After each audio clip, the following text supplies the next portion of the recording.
Eu estarei voltando à tribuna para, de maneira um pouco mais estruturada, fazer uma avaliação, senadora Ana Amélia, sobre esse fato que ontem marcou o nosso país. O país parou, mas parou por perplexidade, por vergonha, por indignação ao acompanhar o balanço da Petrobras.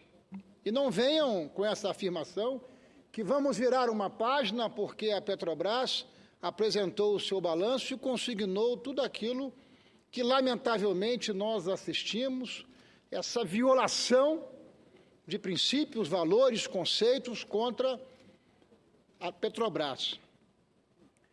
Dentre outras e tantas questões, o balanço da Petrobras, ela desafiou até uma afirmação, senador Dário, muito antiga, do lendário John Rockefeller, que disse que o melhor negócio do mundo seria uma empresa de petróleo bem administrada.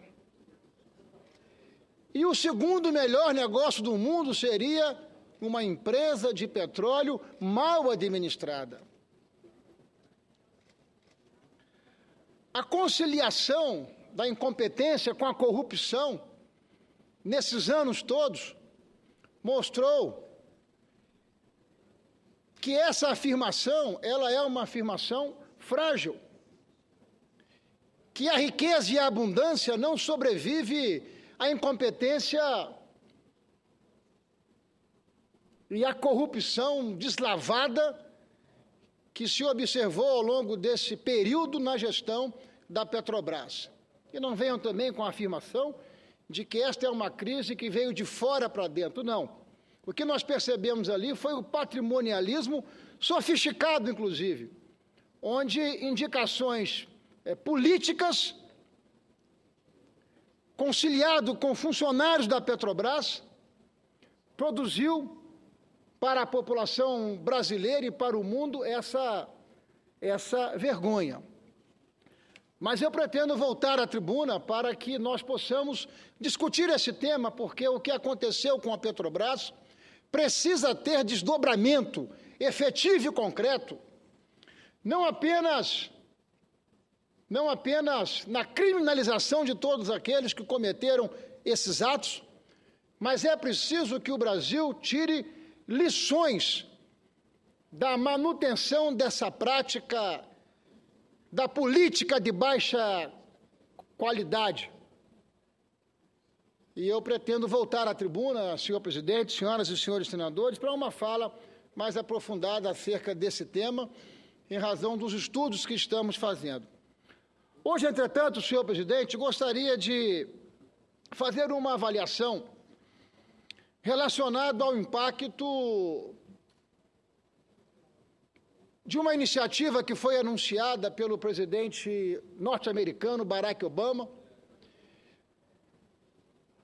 e o reflexo que isso causa não apenas no dia a dia dos brasileiros, na economia brasileira, na capacidade, enfim, do nosso país se integrar às cadeias globais de produção.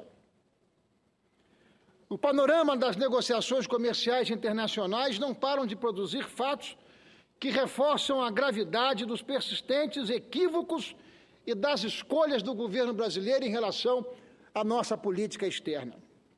E política externa não é um tema distante da realidade do dia dos brasileiros, dos trabalhadores, dos empreendedores, dos empresários, de todos aqueles que constroem com seu sacrifício, com seu suor e a sua lágrima, esse grande país. Porque a política externa, ela pode se revelar, ela pode abrir portas e janelas para a expansão e a presença brasileira no mundo afora. E isso, na prática, significa e tem como consequência a geração de oportunidades. Oportunidades que os brasileiros precisam e necessitam. Porque as pessoas, os brasileiros, de uma forma geral, dos mais humildes aos mais graduados, enfim, não querem viver de favor, mas querem oportunidade para que eles possam revelar o seu talento e a sua vocação. Enquanto países de diferentes níveis de importância econômica se articulam com rapidez para montar e celebrar acordos bilaterais ou por meio de blocos, o nosso país aprofunda o seu isolamento, agarrado ao Mercosul, grupo cujos principais membros enfrentam crescentes dificuldades econômicas e dificuldades políticas. Eu sou daqueles, assim como a senadora Ana Amélia, que vê virtudes e importância estratégica no Mercosul. Mas a manutenção do Mercosul como está, ele está fadado ao insucesso, ao fracasso. Como lembra especialistas e estudiosos, Mercosul não é opção, Mercosul é destino. Mas à medida que o Mercosul subtrai a nossa soberania nacional ao Tratado de Assunção, porque para fazermos acordo nós precisamos de unanimidade, e a unanimidade não é uma construção inteligente, nós não estamos avançando nesse campo. Na semana passada, parlamentares do governo e da oposição do Congresso norte-americano, portanto, democratas e republicanos, chegaram a um acordo para acelerar a formação de um bloco comercial muito impactante em nosso mundo. Trata-se da parceria transpacífica. Na prática, os parlamentares norte-americanos autorizaram o presidente Barack Obama, pelo sistema de Fast Track, a concluir as tratativas para viabilizar a sua proposta, que contemplará 12 países da Ásia e das Américas, reunindo 800 milhões de consumidores e cerca de 40% do produto interno bruto de todo o mundo. Esse movimento se soma a outros auspiciosos mega-acordos comerciais em construção, como o envolvendo também os Estados Unidos e a União Europeia, até mesmo os nossos vizinhos da América do Sul, Colômbia, Chile, Peru e México, que anunciaram a Aliança do Pacífico. O nosso país vem assistindo a tudo isso sem reagir, sem mostrar preocupação e, pior, sem finalizar qualquer chance de redirecionamento de sua inibida e desorientada diplomacia comercial. Eu não me refiro às escolhas, muito menos à legitimidade de quem ganha as eleições para definir a política. Mas eu estou aqui a questionar os resultados dessa política para o nosso país. Como bem observou recentemente o ex-presidente Fernando Henrique Cardoso, em fórum lá em Comandatuba, na Bahia, o governo não tem investido em acordos bilaterais que seriam fundamentais para o crescimento da economia, deixando o país à margem do comércio mundial. Como ele bem lembrou, o país tem apenas 3 acordos comerciais bilaterais de livre comércio, com o Egito, com Israel e com a autoridade palestina. Se trouxermos aqui apenas o exemplo do México, o México tem pelo menos 30 acordos bilaterais de livre comércio. Como mais uma importante economia latino-americana, como a mais importante, a mais expressiva economia latino-americana, o nosso país tem perdido relevância a olhos vistos, até mesmo aqui em nossa região, e a capacidade de buscar livremente novos mercados para nossas exportações mundo afora, sobretudo numa quadra como essa, em que o mercado brasileiro está sendo desafiado por uma conjuntura econômica com reflexos sociais muito graves. A globalização é uma realidade já há décadas, mas o país continua insistindo na tese de crescimento econômico baseado apenas na substituição de importação. Nesse sentido, o Mercosul, como está, como disse e reafirmo, é um obstáculo extra ao se configurar em uma burocracia que atrapalha mais do que ajuda os negócios no Brasil. É evidente que nos últimos anos houve uma ampliação da corrente de negócios, da movimentação de exportação e importação em relação aos países que compõem o Mercosul. Mas essa não é uma avaliação percentual proporcional. Aumentou o volume de negócio, portanto, aumentou em valores constantes, mas o percentual continua sendo exatamente ou mais ou menos o mesmo.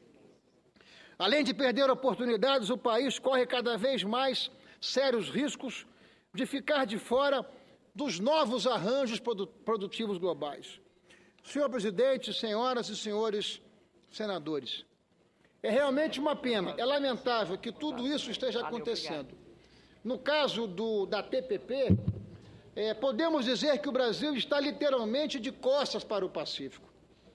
Recentemente, um especialista em questões globais do agronegócio, o senhor Marcos Janck, em artigo, argumentou de maneira brilhante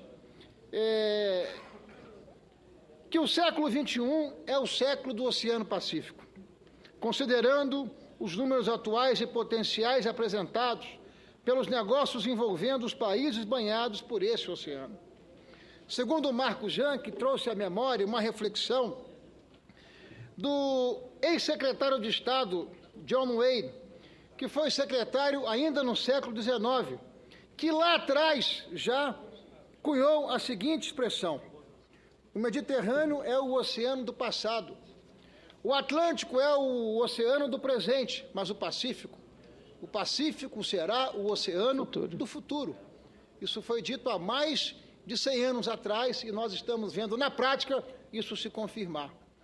O século XX continuou sendo dominado, enfim, pelo Oceano Atlântico, mas que começou a perder já a sua liderança nos anos 70 com o florescer dos gigantes asiáticos, começando pelo Japão, seguido pela China, Coreia, Índia. Marcos Janck ressalta que o comércio está desde sempre no DNA da região Ásia-Pacífico. Interrompo a minha reflexão para ouvir com muito prazer a senadora Ana Amélia, presidente da Comissão da Agricultura e ativa membro da Relação de Relações Exteriores. Senador Ricardo Ferraço, eu começo fazendo coro com o autor citado por Vossa Excelência, o executivo Marcos Janck, porque tive a oportunidade de encontrar com ele recentemente em Bangkok, capital da Tailândia, numa recepção que o nosso embaixador Gilberto Fonseca Guimarães Moura ofereceu a parlamentares brasileiros e a também executivos, entre os quais estava Marcos Janck. E, de fato, o Brasil está ignorando este mercado, porque antes de chegar à Tailândia, estive representando o Senado Federal, junto com outros senadores e também deputados federais, na reunião da Assembleia Geral da União Interparlamentar Internacional, em Hanoi, capital do Vietnã. E este país, com 90 milhões de habitantes, a Tailândia com 70 milhões de habitantes, estão interessadíssimos em ter uma relação comercial mais intensa com o Brasil. No caso do Vietnã, querem comprar aviões da Embraer, ou seja, nós estaríamos exportando o máximo que temos em valor agregado, porque aí é tecnologia, é engenharia, é tudo que nós temos de melhor. São sistemas, tecnologia da informação. E, no entanto, não há, de parte do esforço do Poder Executivo, uma inserção pragmática nessa relação. Reconhecemos que a distância não pode ser um empecilho para essa aproximação. Então, nós estamos perdendo de vista não o presente, mas estamos perdendo o amanhã e o futuro. Então, ficamos presos ao Mercosul. Como Vossa Excelência, vemos vantagens, mas muitas desvantagens. Só vou citar a última desvantagem, senador Ricardo Ferraço, em relação ao Mercosul. Brasil e Argentina firmaram um acordo de livre trânsito no transporte de cargas. E aqui temos o nosso senador José Medeiros, que conhece muito bem esse setor. Um acordo através do qual, mediante a apresentação do Certificado de Inspeção Técnica Veicular, o famoso CITV, seria dada liberdade de trânsito de tráfego nas rodovias argentinas por veículos de transporte de carga internacional brasileiros e vice-versa, caminhões argentinos também transitando no território brasileiro. O senhor não sabe o que está acontecendo, senador, e eu recebi do Francisco Carlos Gonçalves de Cardoso, presidente da Associação Brasileira de Transportadores Internacionais, que o prejuízo até agora das multas aplicadas pelo governo argentino, mesmo em vigor esse acordo bilateral, soma 12 milhões de dólares, estimados em 12 milhões de dólares. Que tipo de relação é esta? Que tipo de um acordo bilateral é esse que não é respeitado pelo parceiro, pela Argentina? Então, não é aceitável que a gente pacificamente dê abrigo a esse tipo de relação, fazendo, senador, nas multas, penhoras bancárias de multas aplicadas injusta e indevidamente. Então, eu faço este aparte a Vossa Excelência, pedindo desculpas do tamanho do aparte, mas para ratificar a argumentação de Vossa Excelência na nossa opção. Ficamos, eu diria, cegos por este Mercosul, mas temos que abrir os olhos para as outras regiões, para o Pacífico e para o mercado da Ásia. Cumprimentos a Vossa Excelência pela abordagem do tema. Eu quem agradeço a contribuição de Vossa Excelência, porque, sendo Vossa Excelência representante do nosso estratégico, importante, glorioso Estado do Rio Grande do Sul, Vossa Excelência, mais do que ninguém, sabe da importância do Mercosul para a economia brasileira, mas não nos moldes em que ele está configurado.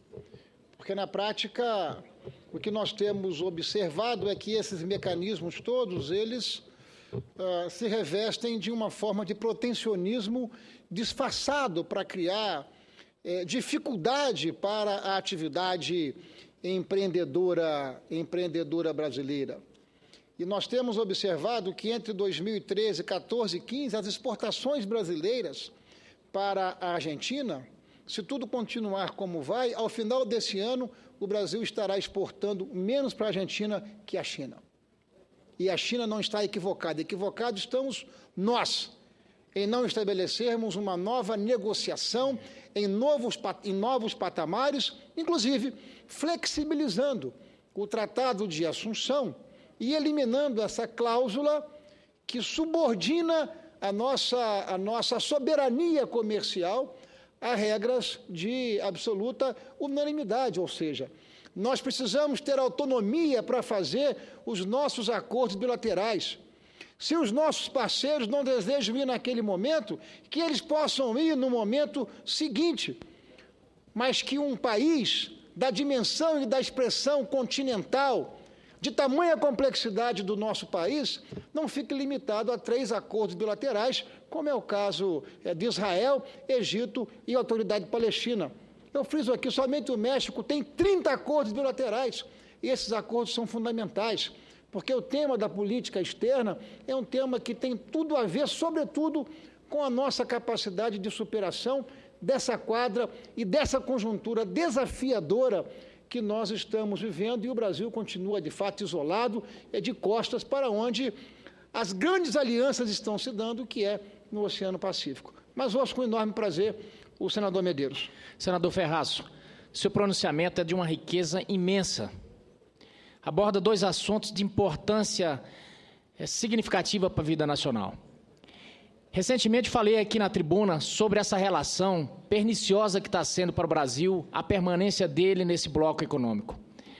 Hoje, o bloco é um ajuntamento de perde-perde. Não tem um parceiro que esteja satisfeito com o bloco. A Argentina tem feito livremente, tem descumprido ao bel prazer, e recentemente só ela fez mais de 15 acordos fora do bloco.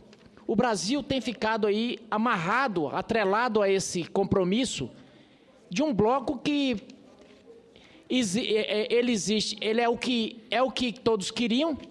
Existem 2 situações no Mercosul, o que deveria ser e o que é. Essa é que é a grande verdade.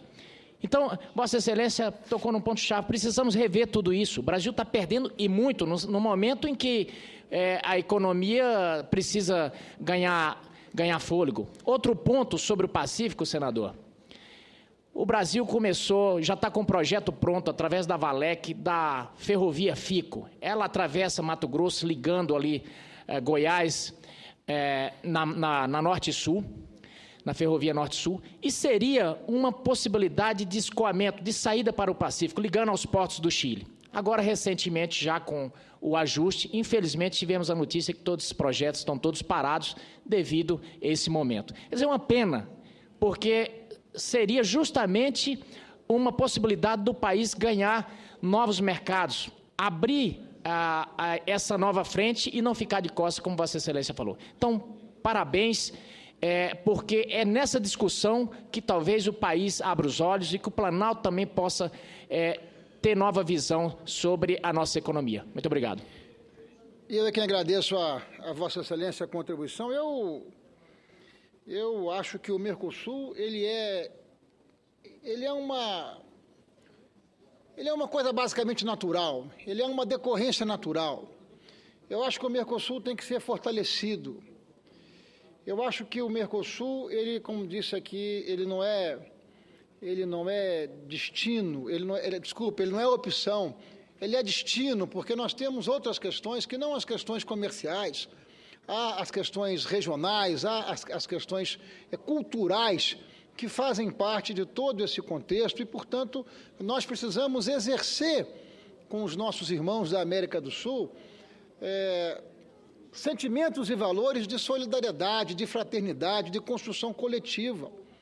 Mas da forma em que nós estamos dirigindo a nossa política externa, fico com a impressão, mesmo sem ser especialista, de que o governo brasileiro está apostando todas as suas fichas no Mercosul. E aí me parece que reside um profundo equívoco, não reconhecer o que mundo afora está acontecendo. Da mesma forma que apostar todas as suas fichas no multilateralismo, sem considerar que as alianças, que os acordos bilaterais, eles estão fazendo grandes e extraordinárias diferenças. Como não refletir o impacto da parceria transpacífica? É sobre isso que nós estamos falando aqui, chamando a atenção para que, evidentemente, os nossos especialistas em política externa e a chancelaria brasileira reúne um conjunto de valores extraordinário, de brasileiros com a melhor formação, mas me parece que há um equívoco na orientação geral. E nós estamos diante de um novo chanceler, o chanceler Mauro Vieira, ex-embaixador do nosso país nos Estados Unidos da América, homem experiente, capacitado, que precisa fazer uma inflexão antes que seja tarde sobre as consequências que o Brasil tem adotado e as suas opções. A Ásia, que ainda exibe as maiores taxas de crescimento econômico, em torno, em média, de 6% ao ano, logo estará respondendo por nada mais, nada menos que 60% do PIB global, se você considerar as consequências da Ásia, da economia dos países asiáticos, com a parceria transpacífica. É nesse contexto que vários acordos bilaterais estão se espalhando pela região. A cooperação econômica Ásia-Pacífica, conhecida por APEC, reúne 21 países que respondem por 50% do comércio global e que rumam na direção de uma área de livre comércio com a Ásia e com o Pacífico. Tudo isso acontecendo, e como diz a música, tudo isso acontecendo e eu aqui na praça dando milho ao pombo. Como se isso não tivesse reflexo com o presente e com o futuro do nosso país e das futuras gerações e da capacidade ou incapacidade de nós deixarmos de fazermos alianças em função das convergências ideológicas e fazermos as alianças pragmáticas que interessam ao conjunto da população brasileira. Senador, nesse aspecto, o Maduro é meu ídolo. Sabe por quê? Ele xinga os Estados Unidos o tempo inteiro, mas o petróleo dele ele vende cotidianamente. Eu penso que, nesse momento, Vossa Excelência, nós temos que ter um pragmatismo econômico nesse momento. Tem que fazer tipo o raciocínio da ex-mulher do Donald Trump. Não fique com raiva, fique com tudo. A economia, nós temos que pensar na nossa. E, lógico, temos que ver a questão estratégica, mas a economia nós temos que tomar cuidado dela. Por isso que, encerrando aqui a minha reflexão, senhor presidente, nós estamos trazendo para debate o impacto da parceria transpacífica. Outro dia foi a Aliança do Pacífico, hoje é a Aliança Transpacífica. E quando nós debatemos isso com as autoridades do governo, eles acham que está tudo bem, que nós estamos no caminho certo e que nós podemos fazer como Mona Lisa cara de paisagem. Eu acho que não. Eu acho que essas definições, esses novos arranjos, eles precisam sinalizar mudanças.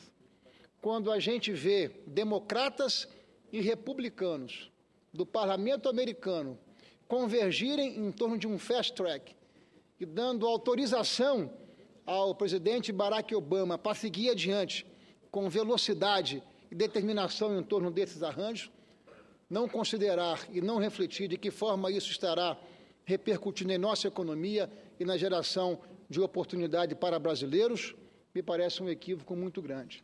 É como o velho ditado: palavra dada, flecha partida e oportunidade perdida. São coisas que no tempo nós não recuperamos, senhor presidente. A quem agradeço a concedência pelo tempo e às senhoras e aos senhores senadores que contribuíram com nossa reflexão. Muito obrigado.